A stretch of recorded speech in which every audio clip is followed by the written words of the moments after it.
Good morning class. Today we are going to learn about unit number 3, seepage analysis in your geotechnical engineering 1 of semester 4. So we have already learned about permeability. There are two topics in this. First is your permeability and second is your seepage analysis. So in this we are going to learn about seepage pressure, quicksand condition, characteristics and uses of flow nets, preliminary problems of discharge estimation in homogeneous soils, effective neutral and total stresses in soil masses. So this is the topic for it, and today we are going to learn about all these values. So first we are going to see how the flow is there in one dimension. So one dimensional flow, if you are having a tank over here, your soil and the water tap, and this is the water table, and this is the length of the soil with respect to the porous plates at top and bottom. This is the height of your water table. So after coming water from the bed of the soil is collected in the tank, and then it is collected in the jar where the water is measured. So this is how the seepage analysis takes place. So this is the soil mass with length L of piezometer 1 and piezometer 2 of A and B points. This is the water level of first and this is the water level of second when the water flows from the bed of the soil in and out, and this is the difference between the height 1 and height 2, which is taken to as delta H. So with the datum is the level of the water table. So for first piezometric height it is taken to as HA, and second piezometric height it is taken as HB, and the bottom and the top level of the water table is UA upon gamma W, where U is the pore water pressure and gamma W is the unit weight of water, since this is UB and gamma W with respect to point B. From the bottom level to the datum of first piezometer, that will be your ZA height and respectively ZB height for B. So these are taken for soil with respect to the flow.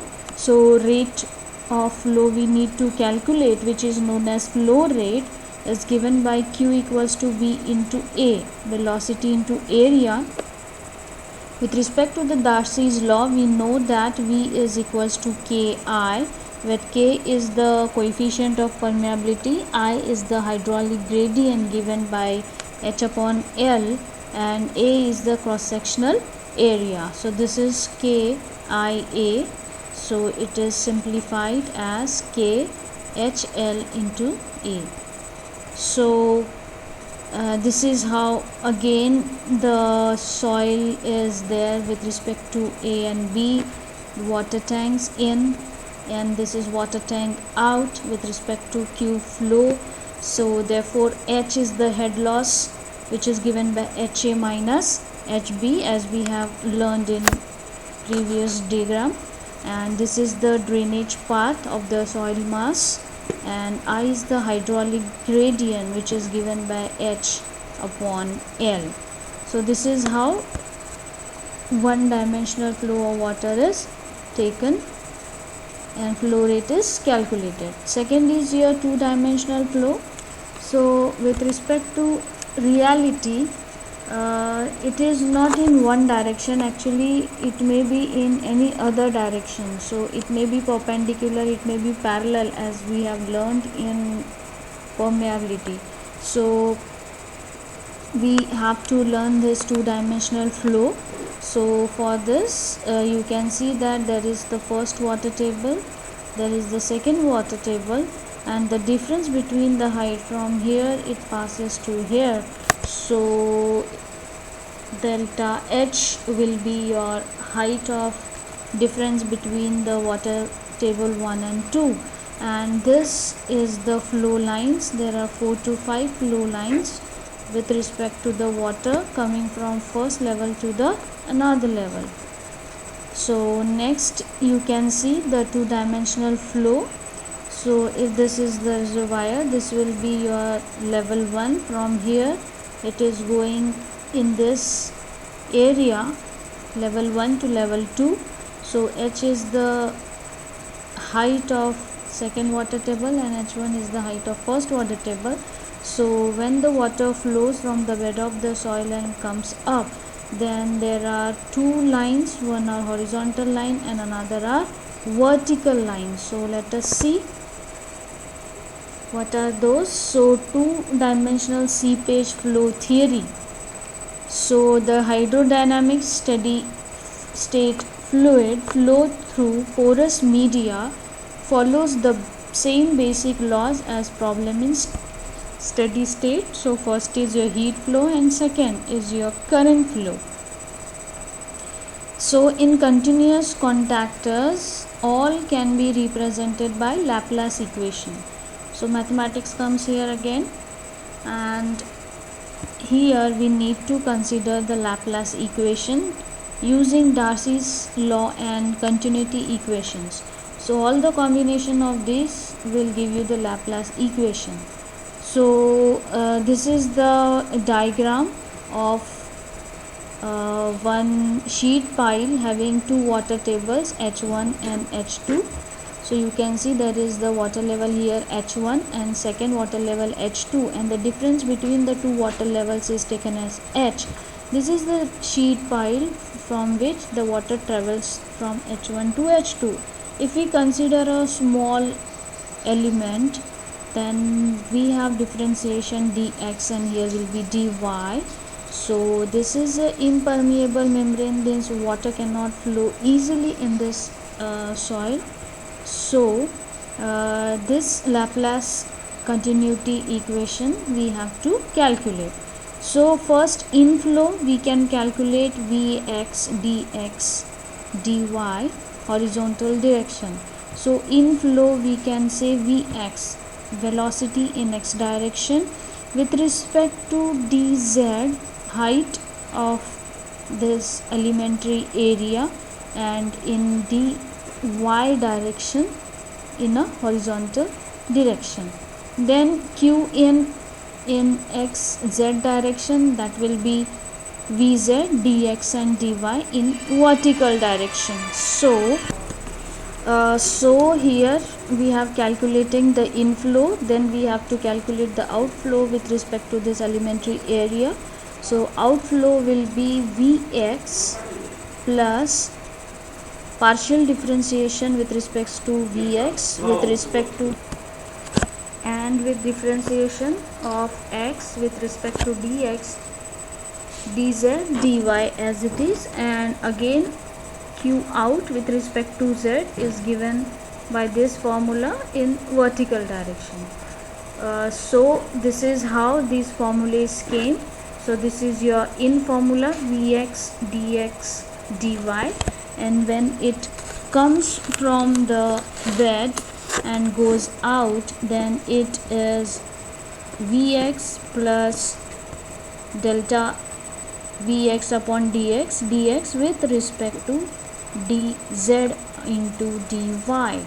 So इसको पहले हम partial differentiation करेंगे, out जाएगा तब. अब ये फिर से इन है तो ये आउट रहेगा with respect to dz and dx in x and y and z direction. So these formulas, in formulas are this: q in is vx dx dy and q in is vz dx and dy. So here you can see in formulas Vx dx dy and Vz dx dy. Similarly out formulas in x direction and y direction. So total rate of inflow will be total rate for outflows as with respect to the continuity equation. So therefore solving all the values we get delta Vx upon delta x plus delta Vz plus delta z equals to 0. Solving all these formulas, in equals to out, we get this solution. And after getting this solution, as we know that if we are assuming that Vx equals to Kx Ix, that will be Kz, and I is h upon L, so delta h upon delta x will be the value in x direction, and similarly for z direction. If we say that soil is isotopic, then Kx equals to Kz, so therefore your formula becomes delta square h upon dx square plus delta square h upon dz square equals to 0. So this is what is the Laplace equation for the soil mass in a steady flow condition. So solution of the Laplace equations, so we have many methods such as analytical, numerical, hydraulic and graphical method, but for solving Laplace method we are using graphical method. So graphical method termed FlowNet is preferred by many because it is versatile and simple. So it is an trial and error method, since all the graphical methods are always approximate or trial and error method. So here we are considering FlowNet's value of head at point of soil and flow can be known. So how you can calculate all these values? So we have to consider constant head permeability. So we are having horizontal and vertical flow lines. So there will be two lines. So vertical lines, blue lines, which represents the direction of flow of water particles, and second is the horizontal lines, which represent lines of constant head. So as this goes in progress, there will be head loss of different levels, and that is known as h, which is constant, and therefore we are considering the values theoretically basis of flow nets. So we have this formula from Laplace equation, so therefore the governing equation is second order homogeneous partial differentiation equation with constant coefficients. As these values are having constant coefficients, we need to have some boundary conditions, and by taking these boundary conditions we are getting two functions. First is potential functions, which is represented as phi in x and z direction, and second is flow function, which is taken as xi x and z directions, and these lines are known as equipotential lines and flow lines. And the total flow and equipotential line, which makes a mat like shape, which is known as your flow net, and these lines are orthogonal, that makes 90 degree with each other. Some of the definitions are there. One is the streamline. So a line along which a water particle will travel from upstream to a downstream side in a permeable soil medium is called a flow line or streamline. So from upstream to downstream traveling of water from the soil bed which is permeable, that is allowing the water flow from the bed of the soil, is known as streamline, and a line which the total head at points is same is called as equipotential line. That is, the drop of head at each point is same, then if they are equipotential lines, and different types of piezometers are attached at the level to take the values of head losses. So if we consider this diagram, this is the sheet pile, this is level 1. Water is traveling from here to second level from the bed of permeable soil. So this is your H2 height of the second level, and we are considering soil as isotopic, so therefore Kx equals to Kz equals to K. So these horizontal lines are known as your flow lines, and vertical lines are known as your equipotential lines. So from here, the space between the two adjacent flow lines is known as flow path, flow tube or flow channel, and the space between the two equipotential lines is known as equipotential space. So this we need to remember, and flow lines and flow equipotential lines make one net or a mat like structure is known as your flow net. So this is how the diagram becomes. This is the sheet pile having water level 1, water level 2, kxz equals to k.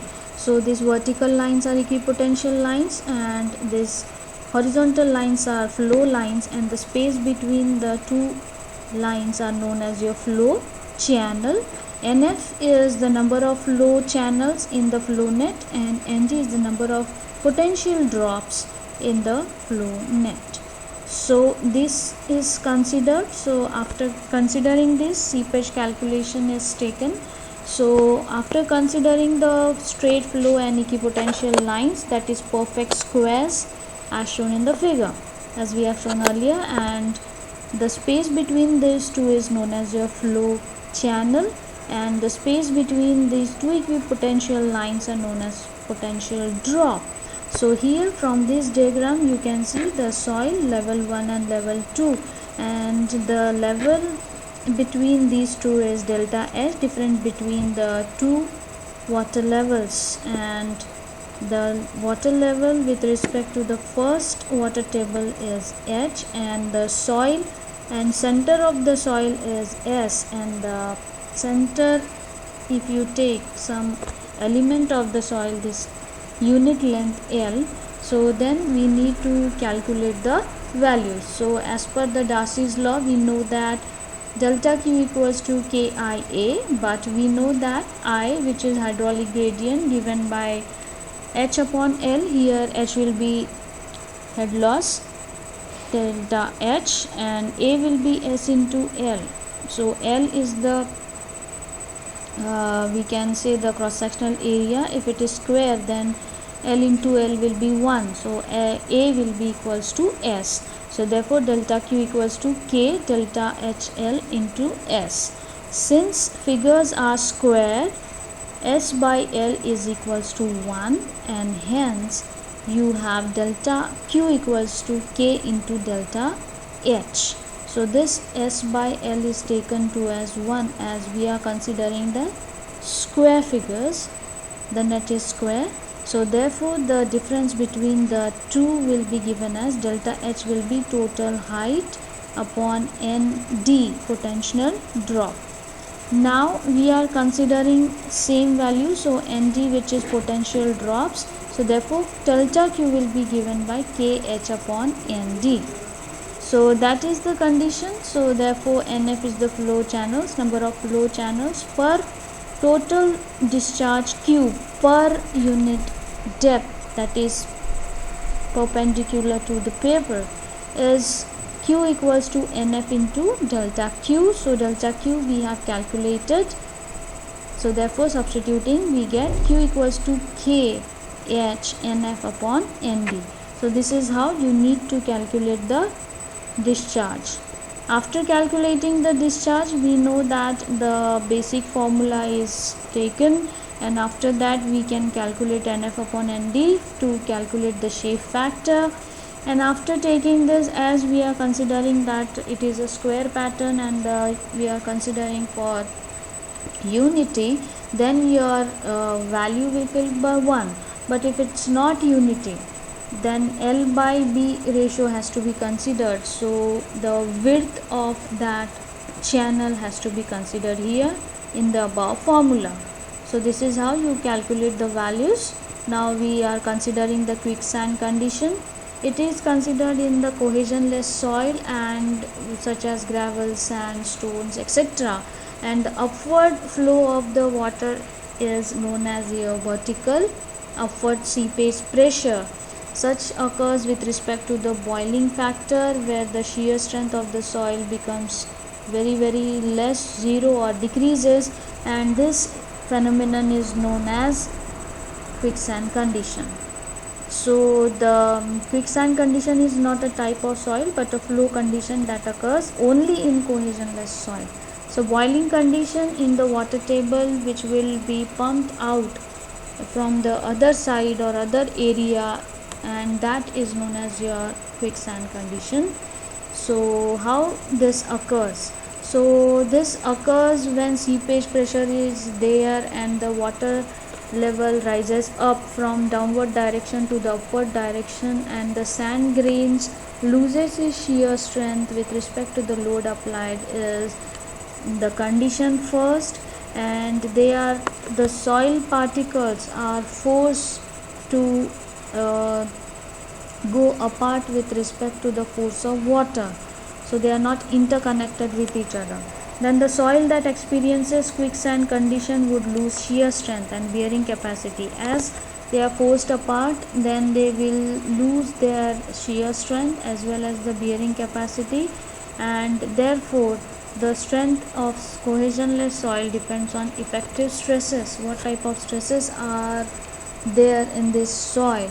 So if you are considering a water tank here and they are connected with a tube with the second water tank with respect to the soil present here, cohesionless soil, and the water force is given, then there are water droplets making sand loose. Then this water will enter into the soil, forcing the grains of soil to depart apart from each other, which reduces the shear strength between the particles, and soil makes the and water with respect to the flow of water in the soil, the sand becomes liquefied. So therefore the total stress is given by sigma equals to gamma sat into L, where firstly the the soil is saturated, so this is the condition, and when the upward pressure of the soil takes place with respect to the water, then it will be water pressure from the left tank. So this is your left tank from where the water pressure is given. So U will be calculated for water pressure will be unit weight of water with respect to H plus L. So height, water drop with respect to the length of soil. So effective stress will be calculated by sigma dash equals to total stress minus pore water pressure. So this can be given as gamma sat into L minus gamma W into H plus L. So calculating further, you are getting this value, and then substituting and calculating sigma dash will be gamma sub into L minus gamma W into H. Since saturation, then soil will be submerged into the water, so that's why saturation will convert into the submerged soil. Then for quicksand condition, we know that effective stress is 0, so the formula will become gamma sub into L minus gamma W into H equals to 0. By solving this, we get gamma sub upon gamma W, H upon L is I, so the formula becomes H by L gamma sub upon gamma W. That will be given as GS minus 1 upon 1 plus E, where GS is specific gravity of soil and E is the voids ratio. So I is the hydraulic gradient. If it is 2.65 and voids ratio is 0.65, then I will become IC critical hydraulic gradient, and H by L will be equals to 1 or H equals to L. Then the head loss can be calculated with respect to the thickness of the water table. Next is effective, neutral and total stresses in the soil mass. There are three types of geostatic stresses: total stress sigma total, effective stress sigma dash, and the last value is the pore water pressure U. So if you are considering the stresses, it is 0 at the top and it becomes maximum at the bottom, so stress will be sigma Z equals to gamma into Z. So Z means the total height, gamma is the unit weight of soil into total height of the soil from top to bottom. Therefore the total vertical stress will be taken as, consider a soil mass having a horizontal surface and with the water table at the surface level. So for the total vertical stress at depth Z is equal to the weight of all solids and water per unit above the depth. So that is, if your water table is here, the total depth has to be considered with respect to solids and water. So this is solids and water inside it, so that will be given as sigma z total will be gamma set into z. And again the pore water pressure, when the pore water pressure of the soil are filled with water, and if the pressure induced into the pore water tries to separate the grains, this pressure is termed as pore water pressure. That means soil is intact, and when water enter in it, because of the force of water, the grains of the soil will try to separate, and that water inside the soil is known as your pore water pressure. So the pore water pressure at any depth will be hydrostatic, since the void space between the solid particles is continuous. Therefore at depth z, U will be equals to gamma W into Z. So unit weight of water into total height from the top to the bottom of the soil particle. Effective pressure, effective vertical stress to the self weight of soil. The pressure transmitted through grain to grain at the contact points through a soil mass is termed as effective pressure. So the total difference between the total stress and the pore water pressure in a saturated soil given by the Zaghi is said to be the effective stress. So effective stress at Z will be total stress minus pore water pressure U, and this is how you can calculate all the values. So thank you so much for today.